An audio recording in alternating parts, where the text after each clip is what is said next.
1000, 2000, 5000 జనాభా ఉన్నటువంటి పంచాయతీలలో ఉదాహరణకు 5000 పంచాయతీలో జనాభా ఉందని అనుకుంటే 5000 ఇంటూ 800 రూపాయలు, 815 రూపాయలు పర్ హెడ్ చొప్పున దాదాపు ఎంతైతే 40 లక్షల రూపాయల వరకు ఒక పంచాయతీకి వస్తుంది. 3 సంవత్సరాలకు సంబంధించి అంటే మండల కేంద్రాల లాంటి ప్రదేశాలలో దగ్గర దగ్గర 1 కోటి రూపాయలు వస్తాయి. నేరుగా ఇవి ఢిల్లీ నుంచి మీ గ్రామ పంచాయతీ అకౌంట్లోకి వస్తాయి.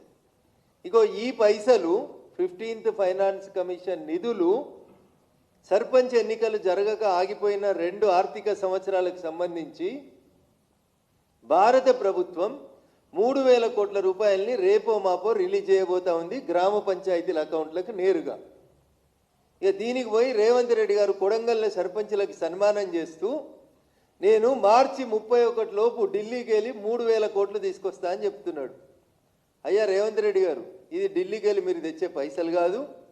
పంచాయతీలకి 15th ఫైనాన్స్ కమిషన్ కింద భారత ప్రభుత్వం ఇచ్చేటందుకు ఆడ రెడీ పెట్టింది. నిన్నటిదాకా సర్పంచ్ లేడు కాబట్టి ఇయ్యలేదు. ఇవాళ సర్పంచులు వచ్చిర్రు కాబట్టి ఎవరు అడిగినా అడగకున్నా భారత ప్రభుత్వం నేరుగా పంచాయతీలకి ఇప్పుడు 3000 నుంచి 3500 కోట్లు నేరుగా ఇప్పుడు నిధులు రిలీజ్ చేయబోతా ఉంది. ఇది పంచాయతీల మొదటి ఆదాయం.